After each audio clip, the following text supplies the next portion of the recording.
Ассаламу алейкум достар. Бүгін мен сіздерге үй жағдайында жасалатын смузи дайындайтын боламын. Менімен бірге болыңыздар, видеоның соңына дейін көріңіздер. Ол үшін бізге тоңазытқышта тоңдырылған қарақат қажет болады және банан қажет болады. 3 дана банан.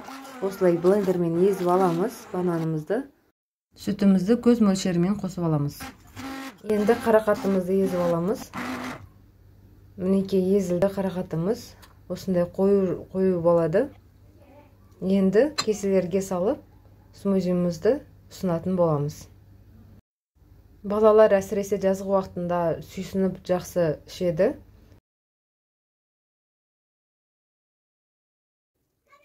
Әрі жаз уақытында тамақ ішкісі келмейтін балаларға ұсынсаңыздар болады.